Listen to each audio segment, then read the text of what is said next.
Bhai Charanarvinda Bhaktivedanta Swami Maharaj, ISKCON's founder Acharya Srila Prabhupada Ki Jai, Ananta Koti Vaishnava Vrinda Ki Jai.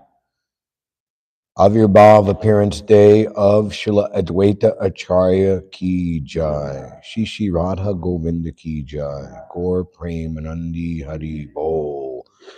Hare Krishna. Nama Om Vishnu Padaya Krishna Pastaya Bhutale Srimate Bhakti Vedanta Swami Niti Namane Namaste Saraswati Deve Gauravani Pacharane Nirvishesha Sunyavadi Paskita Deshatarane. Then he prays to Advaita Prabhu, Doya Karo Sita Pati Advaita Gosai. Advaita Prabhu's wife's name was Sita. Therefore, he is sometimes addressed as Sita Pati. So if you go to Vrindavan, there's a beautiful temple of Sri Sri Sitanath, Advaita Acharya and Sita Devi. And that temple is located on the perimeter lane of Sevakunj Park, which is very near to the Radha Damodar temple. So they always have a very nice festival on this day, Advaita Acharya's appearance day. If you're ever in Vrindavan, you should go and visit. Thus, Narottam Das Thakur prays, my dear Advaita Prabhu, husband of Sita, you are so kind. Please be kind to me. If you are kind to me, naturally, Lord Chaitanya and Nityananda will also be kind to me. Actually, Advaita Prabhu invited Lord Chaitanya to come down. When Advaita Prabhu saw that the fallen souls were all engaged simply in sense gratificatory processes, not understanding Krishna consciousness, he felt very much compassionate toward the fallen souls. He also felt himself incapable of claiming them all. He therefore prayed to Lord Krishna, please come yourself. Without your personal presence, it is not possible to deliver these fallen souls. Thus, by his invitation, Lord Chaitanya appeared. Naturally, Narottam Das Thakur prays to Advaita Prabhu, if you will be kind to me, naturally, Lord Chaitanya and Nityananda will also be kind to me.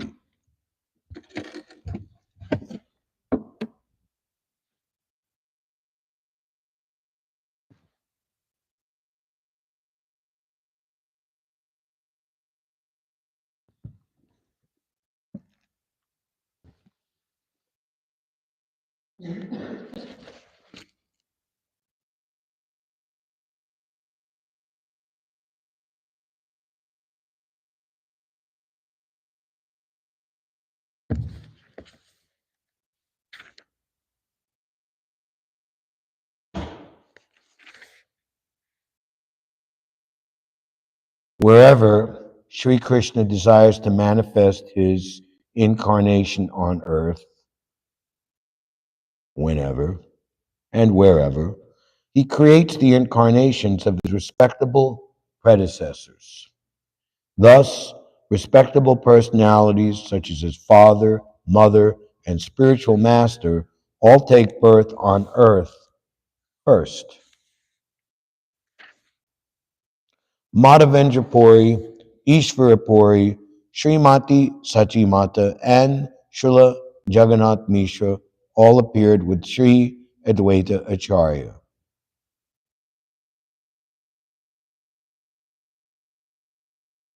Such personalities appear before the descent of the Supreme Personality of Godhead. Advaita Acharya having appeared, he found the world devoid of devotional service to Sri Krishna because people were engrossed in material affairs.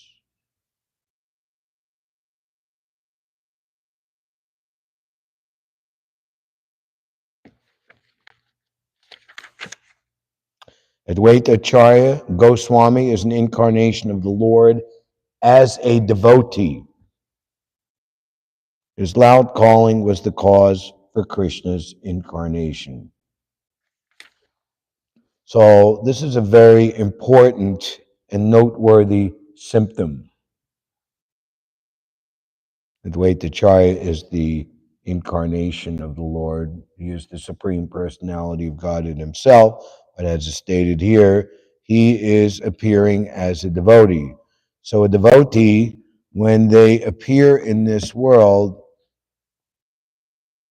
is a very nice symptom to observe. They immediately feel lacking. There's something wrong. There's something unpleasant. There's something missing. Of the four types of pious men in the 16th chapter and the seventh chapter of the Bhagavad Gita, the best is the seeker. So when we, in the course of our trying to assist Srila Prabhupada in his propagation of Krishna consciousness throughout our lifetime, we develop through experience, a keen honing insight to understand who is actually naturally from birth a devotee.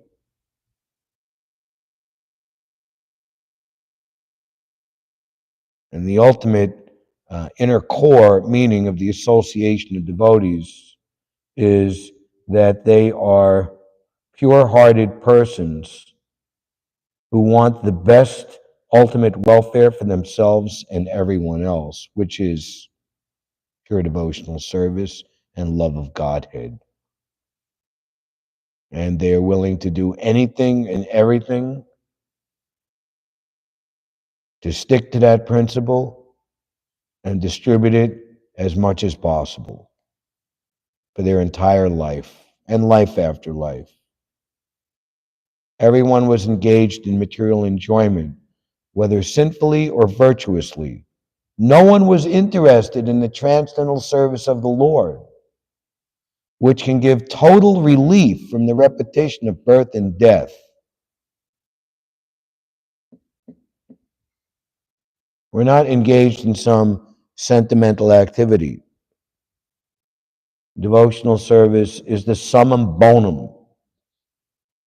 It is the topmost process, the topmost means to the solution to all problems, and way beyond that, to the ultimate happiness that is intrinsic to every living entity. Advaita Acharya saw the entire world to be engaged in activities of material piety and impiety without a trace of devotional service or Krishna consciousness anywhere. The fact is that this material world, there is no scarcity of anything except Krishna consciousness. What a nice maxim or saying from Srila Bhaktisiddhanta Saraswati Thakur, Prabhupada, and Srila Prabhupada very much heard nicely and this maxim of his spiritual master and made it a very important part of his own preaching. No scarcity of anything except Krishna consciousness. And we, especially in a big city, what to speak of the most important city of New York City with all its grandeur and opulence, should always keep that firmly in mind so that we don't become bewildered or diverted by the so-called extraordinary, quote unquote, facility that is here.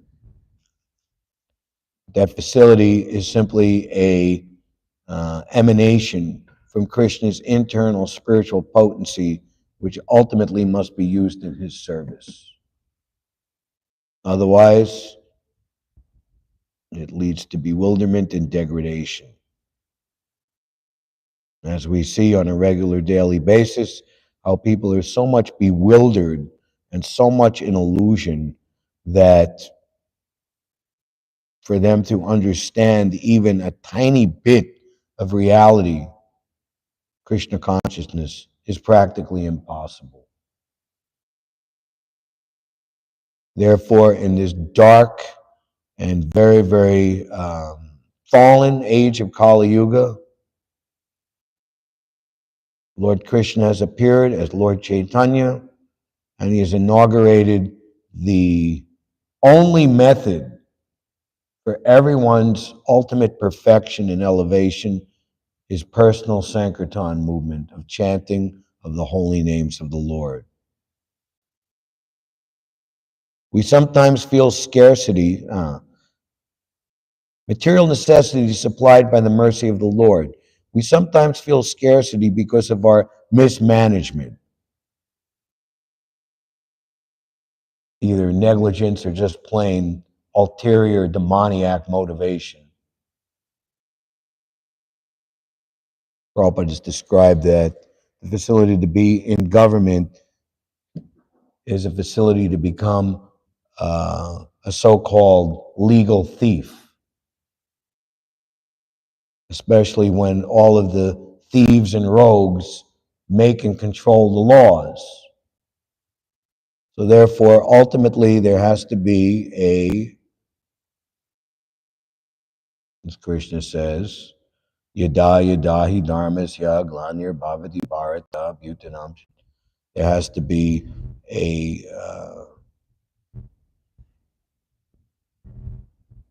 rectification, a reformation to upseat these so-called leaders who are actually rogues and thieves, demons, by the good people. When the sages, most unfortunately, had to install Anga, who's coming in the seminal line of Dhruva Maharaj, to the throne, and he turned out to be an outright demon. Then what happened was all the thieves and rogues, seeing that there's no strong leader, they all come out and do their business and do their mischief.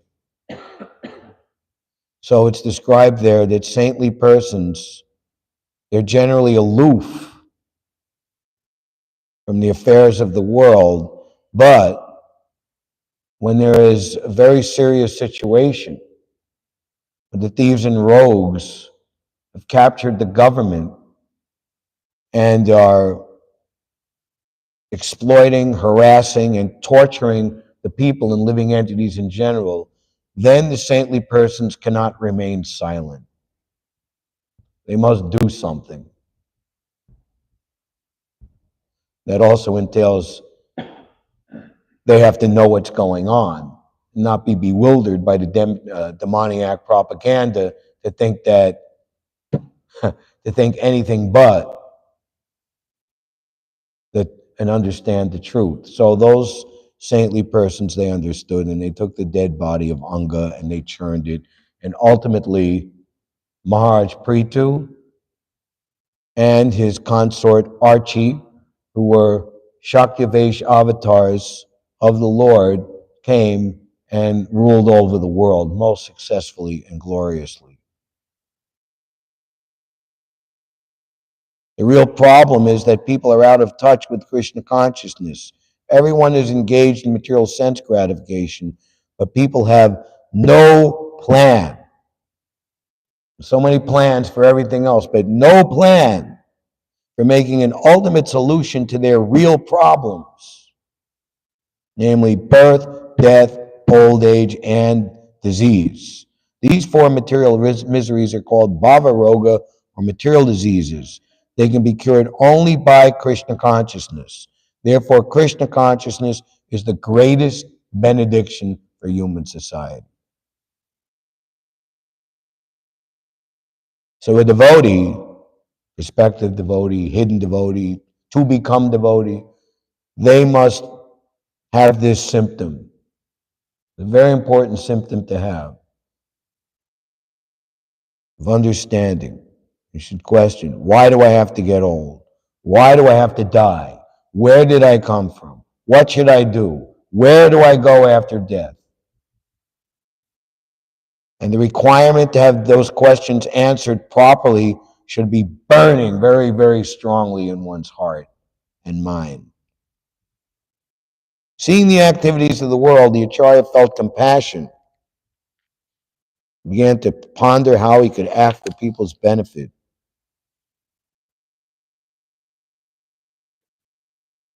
This sort of serious interest in the welfare of the public makes one a bona fide Acharya. The Acharya does not exploit his followers. Since the Acharya is a confidential servitor of the Lord, his heart is always full of compassion for humanity in its suffering.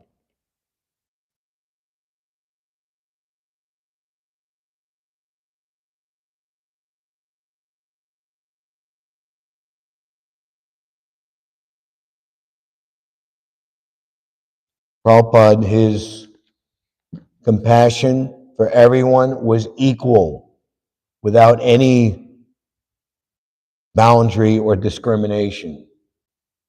Sevananda Prabhu, who has left us fairly recently, but spent some of his last months here, I believe last year or two, he was describing how he was on a morning walk and there were many sannyasis and leading men there, and a topic about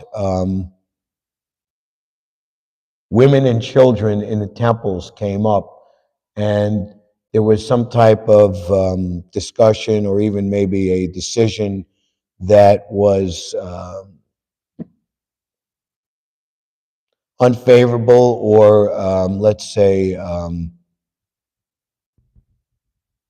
not very nice. And Prabhupada just shut it down by, he was silent and he said, as for me, I want that everyone who comes to Krishna consciousness can get full facility to go back home, back to Godhead in this life.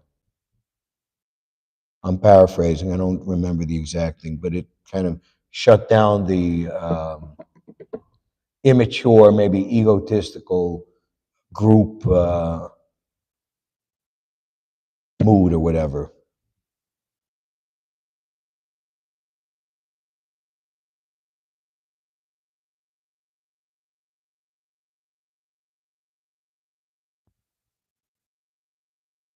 He knows that all suffering is due to the absence of devotional service to the Lord, and therefore he always tries to find ways to change people's activities, making them favorable for the attainment of devotion. That is the qualification of an Acharya. Although Sri Advaita Acharya himself was powerful enough to do the work, as a submissive servitor, he thought that without the personal appearance of the Lord, no one could improve the fallen condition of society. This is an amazing purport. Check this out. In the grim clutches of Maya, the first class prisoners of this material world wrongly think themselves happy because they are rich, powerful, resourceful, and so on. These foolish creatures do not know that they are nothing but play dolls in the hands of material nature, and at any moment, material nature's pitiless intrigues can crush to dust all their plans for godless activities. Such foolish prisoners cannot see that however they improve their position by artificial means, the calamities of repeated birth, death, disease, and old age are always beyond the jurisdiction of their control. Foolish as they are, they neglect these major problems of life and busy themselves with false things that cannot help them solve their real problems. They are grossly negligent and therefore do nothing to solve the problem. This is called Maya. People held in the grip of Maya are thrown into oblivion after death, and as a result of their karma in the next life, they become dogs or gods, although most of them become dogs. To become gods in the next life, they must engage in the devotional service of the Lord. Otherwise, they are sure to become dogs or hogs in terms of the laws of material nature. The third class prisoners, being less materially opulent than the first class prisoners, endeavored to imitate them. At the end of Prabhupada's meeting with the executives of Dainipan, there was one underling who was left in charge to usher Srila Prabhupada and his entourage back to the hotel. And at the meeting table, all of the executives from top to bottom had put their cards. And Prabhupada turned to the young Japanese man and said, "What is your ambition in life?" So he took all the cards, how they were arranged, and then he put his card on the bottom where he is, at the bottom, and then he dramatically took the card out and slapped it on top. And Prabhupada went on to preach to this young man what is the actual desired topmost goal of life and how trying to become the third class prisoner to rise to become the first class prisoner is not the answer. The function of the Acharya, however, is to change the activities of both the first class and third class prisoners for their real benefit. This endeavor makes him a very dear devotee of the Lord, who says clearly in the Bhagavad Gita that no one in human society is dearer than a devotee who constantly engages in his service by finding ways to preach the message of Godhead for the real benefit of the world. So, of course, the main method, which should never be diluted, mentally speculated upon, or doubted, or minimized, or watered down, is Lord Chaitanya's personal method of distribution of the Hare Krishna Maha Mantra far and wide. In fact, all other types of preaching are judged or gauged by how well they expand the Sankirtan movement. Lord Chaitanya has personally instructed us in his first verse of Shishastakam that this Sankirtan movement awakens all varieties of devotional service.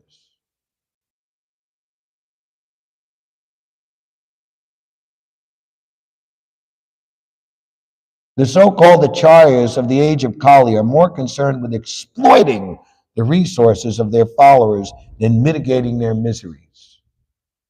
But Sri Advaita Prabhu, as an ideal acharya, was concerned with improving the condition of the world situation. So devotees are meant to gain deeper and deeper in faith and understanding through practical experience, not by some magic or just some cheap trick or something. You don't get something valuable without paying the price. How powerful is the Sankirtan movement of the holy name of the Lord, and how it can indeed accomplish all these wonderful things thus described. Don't think that this chanting and dancing won't lead to the desired success. It will. Not just personal success. I'll become happy. I'll become self-realized. I'll become blissful. I'll become joyful. But it will solve all the problems of this world and solve every living entity's problem.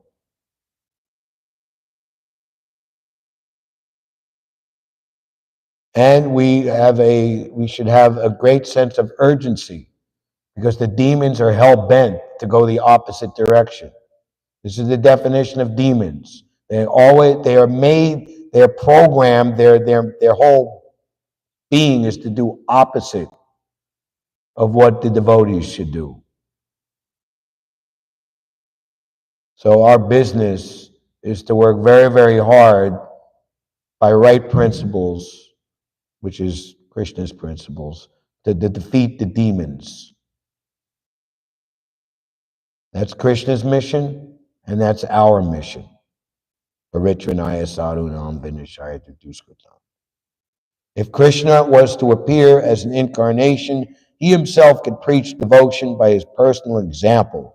This is his thinking, inner thinking. This is why one reason why Chaitanya Charitamrita is so amazing. He reveals the inner thinking of the Lord.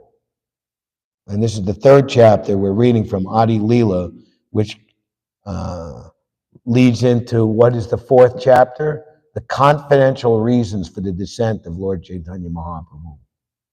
Krishna's personally, he's thinking after concluding his pastimes here, he's gone back home, back to Godhead. You can read in the 11th canto, the disappearance of Lord Krishna. Then he's thinking to himself,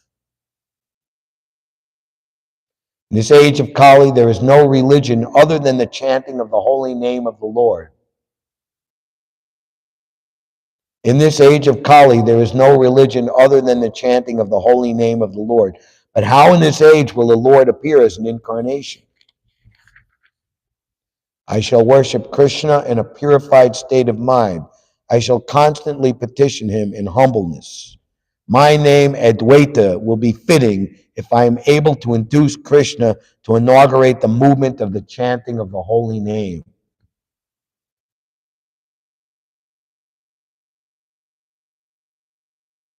The non-dualist Mayavad philosopher who falsely believes that he is non-different from the Lord is unable to call him like Advaita Prabhu.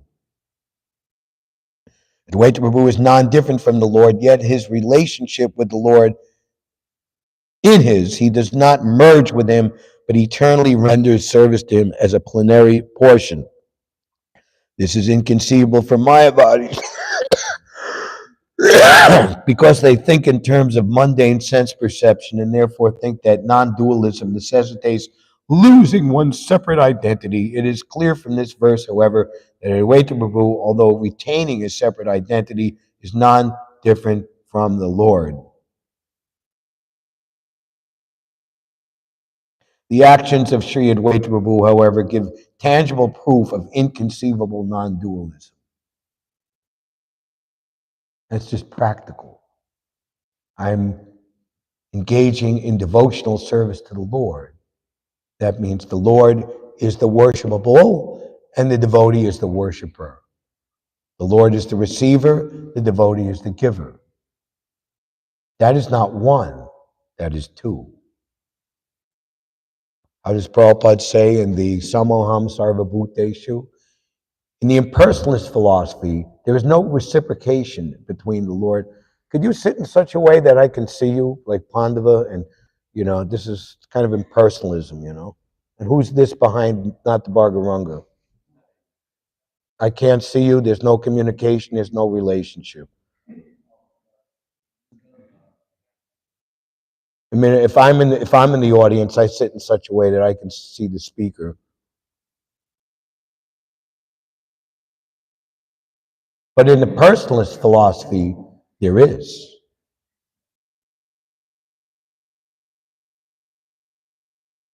One who therefore surrenders unto Sri Advaita Prabhu can easily follow the philosophy of inconceivable simultaneous dualism and monism.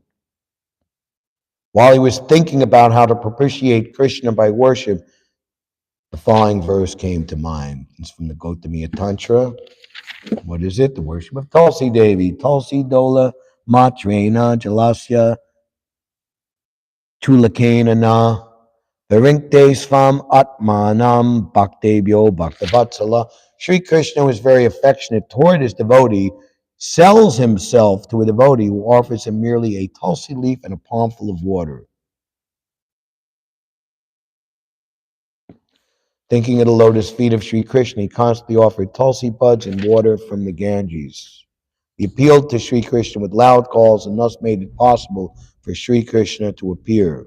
Therefore, the principal reason for Sri Chaitanya's descent is this appeal from Advaita Acharya, the Lord, the protector of religion, appears by the desire of his devotee. And we can, in a small way, but qualitatively equal way, on a daily basis, just like Advaita Acharya, he's seeing the condition of the godless society. He feels pain in the heart, and he's crying in utter humility. This is the Sankirtan devotee, book distributor. Harinam, the people are walking by. People are like, not pray, my dear Lord, just like Srila Prabhupada on the pier in Boston. Make me dance, make me dance. Use me as a puppet in your hands.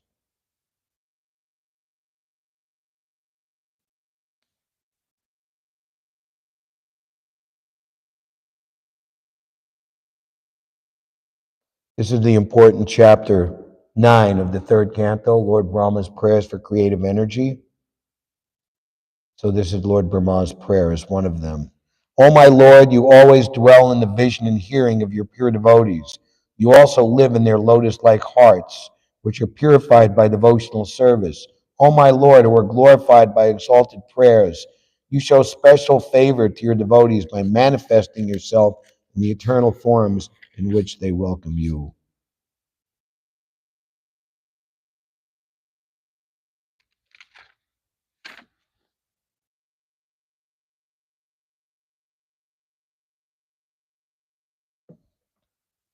And if, and probably we will, run out of time, even though there's no breakfast, I'm going to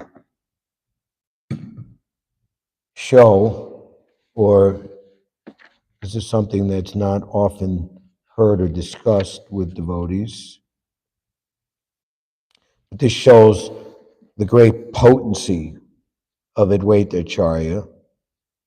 Now here we're seeing how Advaita Acharya, by his invitation, he has called Lord Chaitanya to appear. This is the chapter 19 of the Antya-lila, very near to the Lord's disappearance from this world.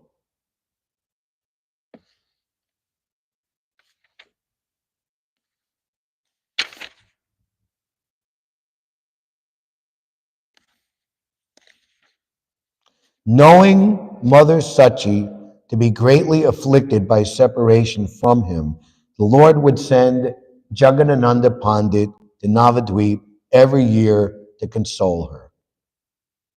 Sri Chaitanya Mahaprabhu told Jagadananda Pandit, go to Nadia and offer my obeisances to my mother. Touch her lotus feet in my name. Tell her for me, please remember that I come here every day and offer my respects at your lotus feet. Any day you desire to feed me, I certainly come and accept what you offer. I have given up service to you and have accepted the vow of sannyas. I have thus become mad and have destroyed the principles of religion. Mother, please do not take this as an offense, for I, your son, am completely dependent upon you. I am staying here at Nilachal, Jagannath Puri, according to your order.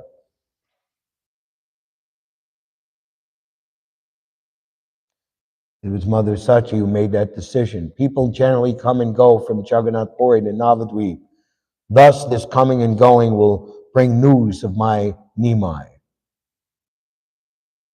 I am staying here at Nilachal, Jagannath Puri, according to your order. As long as I live, I shall not leave this place. Following the order of Paramananda Puri, Sri Chaitanya Mahaprabhu sent his mother the prasad cloth left by Lord Jagannath after his pastimes as a cowherd boy. Sri Chaitanya Mahaprabhu is the topmost gem of all devotees of mothers. He rendered service to his mother even after he accepted the vow of sannyas.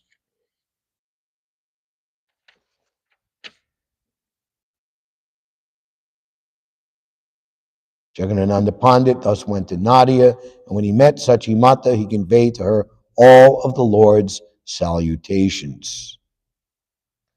He then met all the other devotees headed by Advaita Acharya and gave them the prasadam of Lord Jagannath. After staying for 1 month, he took permission from Mother Sachi to leave.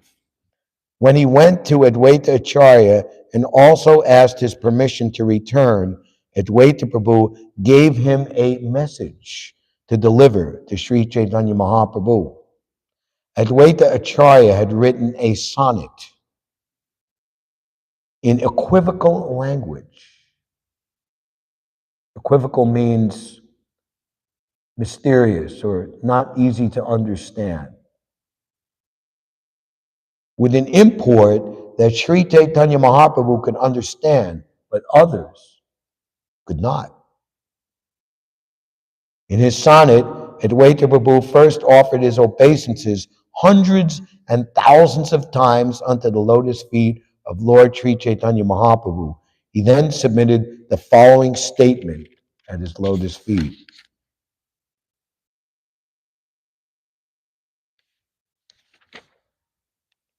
Bolake kahiha, loka haila bola, bolake kahiha, hate na vikaya chola. Please inform Sri Chaitanya Mahaprabhu, who is acting like a madman, that everyone here has become mad like him. Inform him also that in the marketplace, rice is no longer in demand. So by this time, Lord Chaitanya's madness and the feelings of separation, Srimati Radharani's feelings of separation from Krishna, were becoming so intense and acute that they made an arrangement to restrain Lord Chaitanya in the Gambhira room, choosing the very physically strong Kashi. What was his name? The servant who would sleep with Lord Chaitanya? Kashivar Pandit? Huh? Yeah. As okay. Further tell him that now mad, further tell him that those now mad in ecstatic love are no longer interested in the material world. Vairagya Vidya Nija Bhakti Yogam. That through Lord Chaitanya's process of love of Godhead, automatically detachment from the material world and all desirable and necessary parama vidya arise automatically. Not that jnana and renunciation give rise to bhakti, but bhakti accomplishes without extra endeavor vairagya and knowledge. So what's happening is that Advaita Acharya, he is saying and confirming to Lord Chaitanya that his mission has been successful. He's completed his mission. Also tell Sri Chaitanya Mahaprabhu that that one who has also been, tell Sri Chaitanya Mahaprabhu that one who has also become a madman in ecstatic love, meaning himself, Advaita Prabhu, has spoken these words. It sounds innocent enough and kind of a joyful, jovial, happy thing to say, pass on as a message. No email, no telephone, not even a postal service in those days. When he heard Advaita Prabhu's statement, Jagannatha Pandit began to laugh. And when he returned to Jagannath Puri, Nilachal, he informed Chaitanya Mahaprabhu of everything. After hearing this equivocal sonnet by Advaita Acharya, Sri Chaitanya Mahaprabhu quietly smiled. That is his order, he said. Then he fell silent.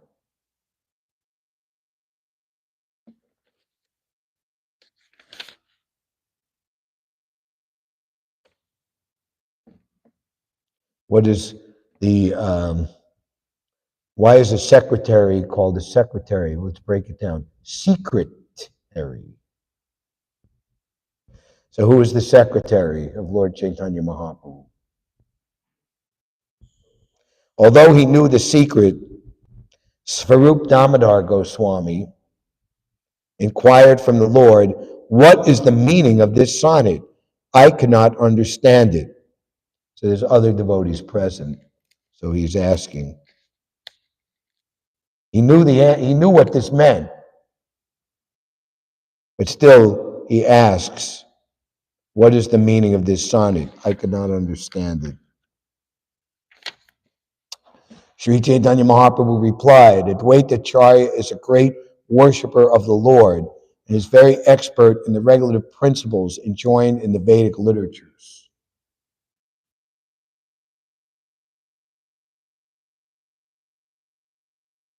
So there's very elaborate rules and regulations for calling the Lord to come, calling the deity to manifest fully. The Prabhupada said that we hired all of these Brahmin Pandits to do all the accepted ritualistic processes, which went over many, many days for the installation of Krishna Balaram.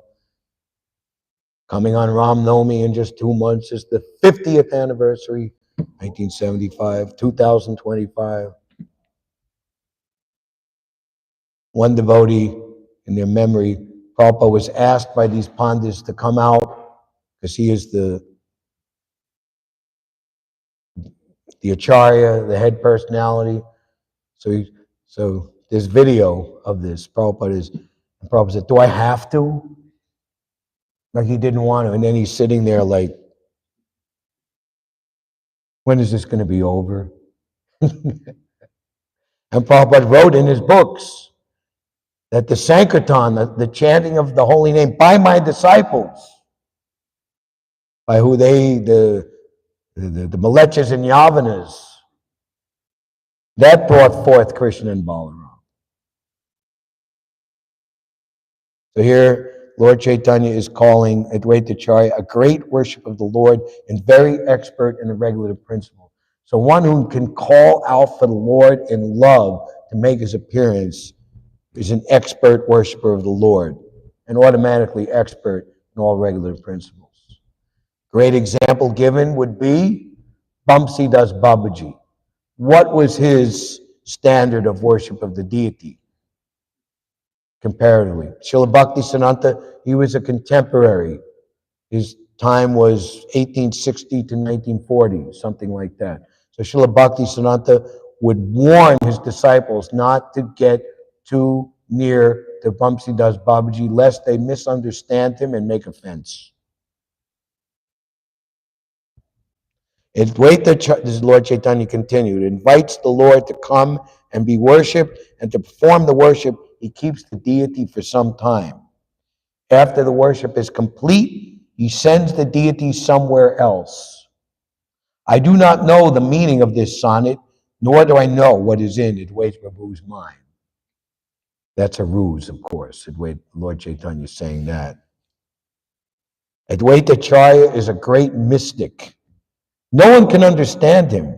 He is expert in writing sonnets that even I myself cannot understand.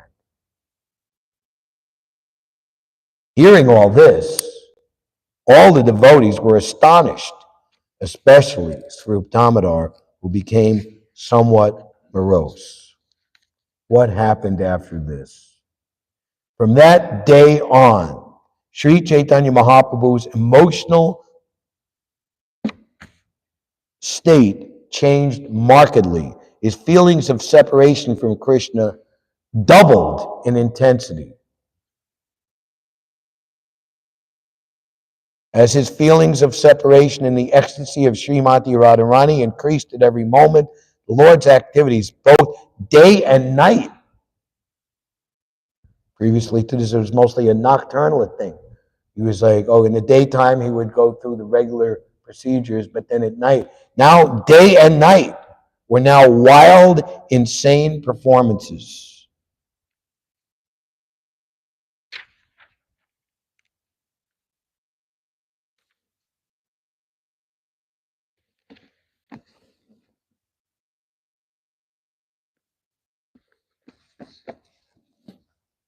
There's the wonderful chapter in the Madhya Lila.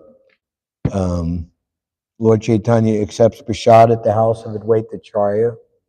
Very, very wonderful. Let's see here. 9:01. How much should I keep going before everybody's going to get restless and want to leave? Okay.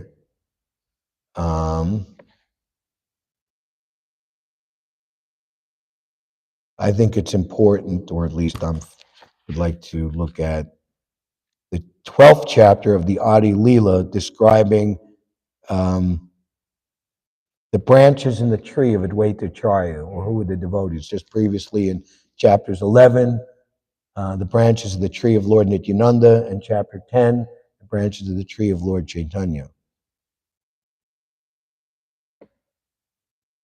The followers of Sri Advaita Prabhu were of two kinds. Some were real followers and others were false. Rejecting the false followers, I offer my respectful obeisances to Sri Advaita Acharya's real followers, whose life and soul was Sri Chaitanya Mahaprabhu.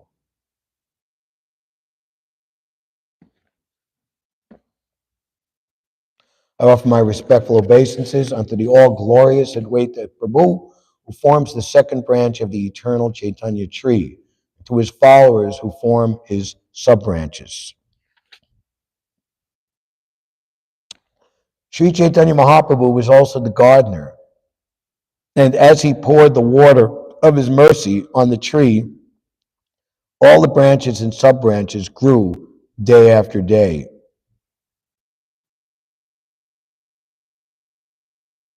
The fruits of love of Godhead that grew on those branches of the Chaitanya tree were so large that they flooded the entire world with love of Krishna. As the trunk and branches were watered, the branches and sub-branches spread lavishly, and the tree grew full with fruits and flowers.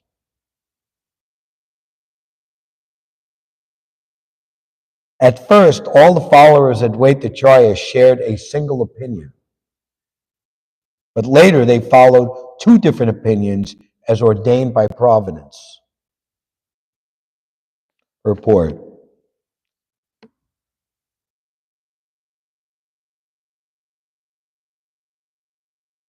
By dint of providence, or by the Lord's will, the followers of Advaita Acharya divided into two parties. Such disagreement among the disciples of one Acharya is also found among the members of the Gaudiya Math.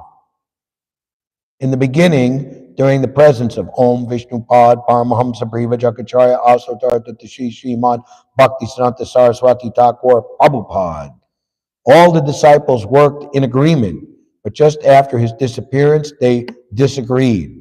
One party strictly followed the instructions of Bhaktisiddhanta Saraswati Thakur, but another group created their own concoction about executing his desires. Bhaktisiddhanta Saraswati Thakur, at the time of his departure, requested all his disciples to form a governing body and conduct missionary activities cooperatively. He did not instruct a particular man to become the next Acharya, but just after his passing away, his leading secretaries made plans without authority to occupy the post of Acharya, and they split into two factions over who the next Acharya would be. Consequently, both factions were asara, or useless, because they had no authority, having disobeyed the order of the spiritual master. Despite the spiritual master's order to form a governing body and execute the missionary activities of the Gaudiya Math, the two unauthorized factions began litigation that is still going on after 40 years with no decision. Therefore, we do not belong to any faction. So a brief look at that history was there were two particular personalities who one group thought should be the Acharya, and the other personality thought that this personality. Both were very, very close to Srila Bhaktisiddhanta during his time.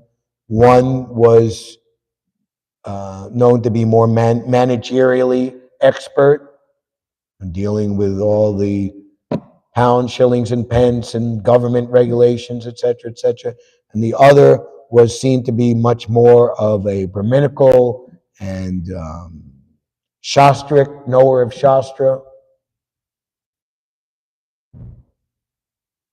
But then when one of those personalities fell down in a very surprising and shocking way, then the different groups splintered into many different groups. As Srila Prabhupada is saying, we don't belong to any faction. Some God brothers just didn't want anything to do with the fighting and just tried their level best to um, go on individually or in some type of um, small association with a few like-minded God brothers.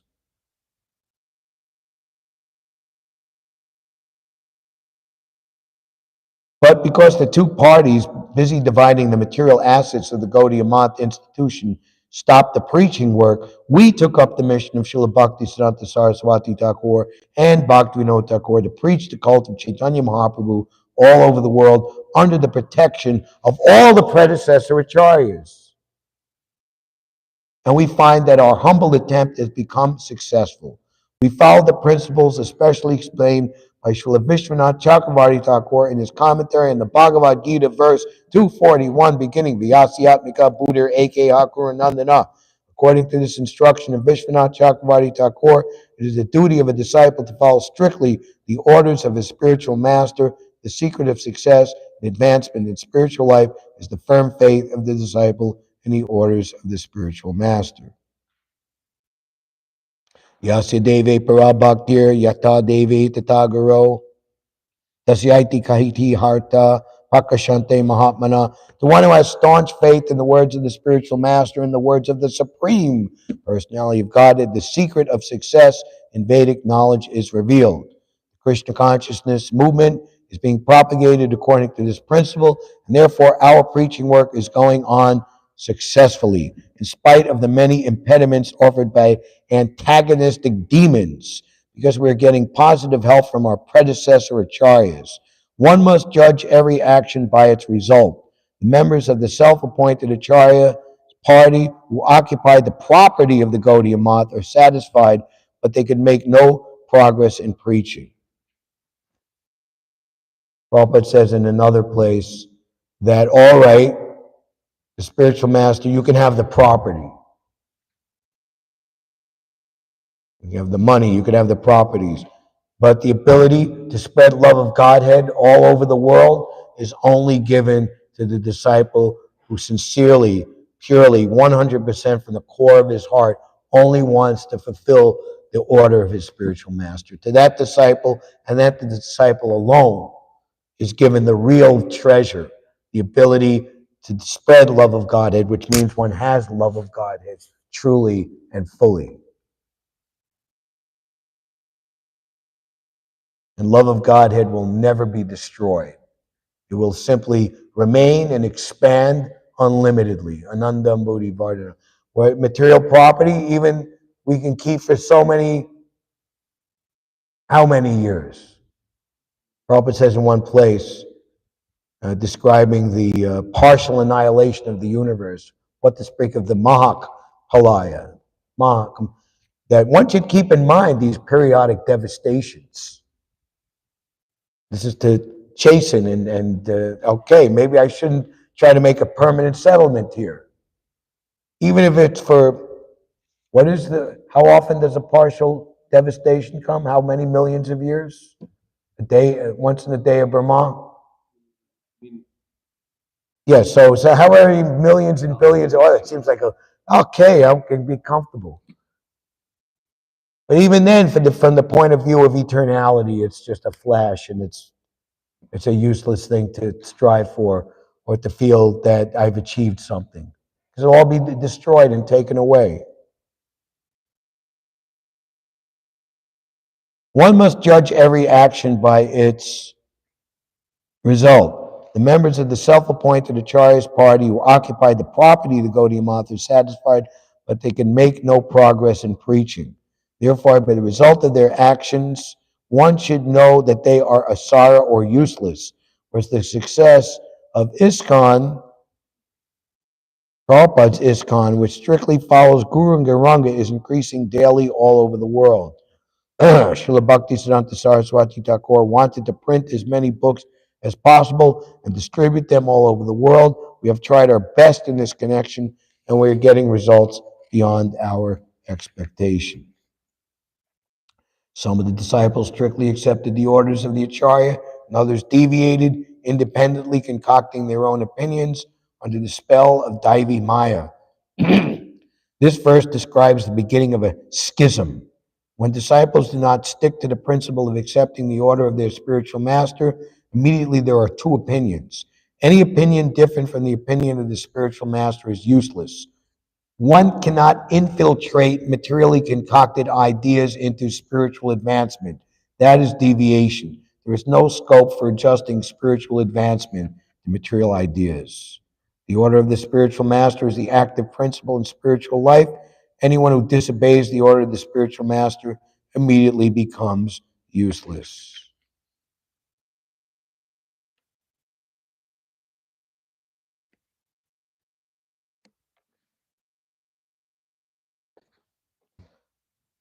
So, as we were hearing, that before the Lord appears, he causes his worshipful predecessors to appear, his guru, his mother, his father, elder personalities.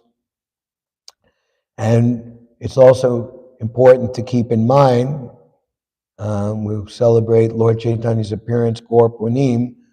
There was a lunar eclipse that night, and Advaita Acharya and Haridas Thakur, well, of course, Haridas Thakur had appeared prior, the Namacharya.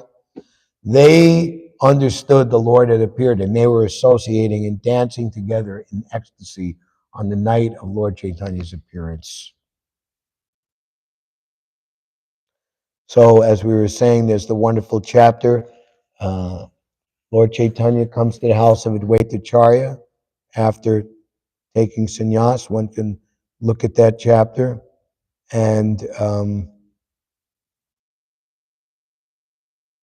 Vrindavan Das Thakur, I was thinking to bring it down, but I forgot.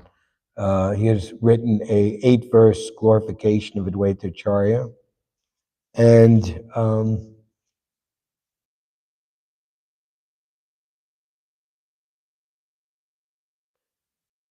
soon we will celebrate the appearance of Lord Nityananda.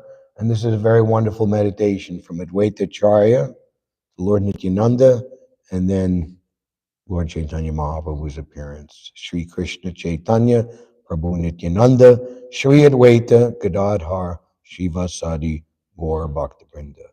Hare Krishna, Krishna Krishna, Hare Hare, Hare Rama, Rama Rama, Hare Hare.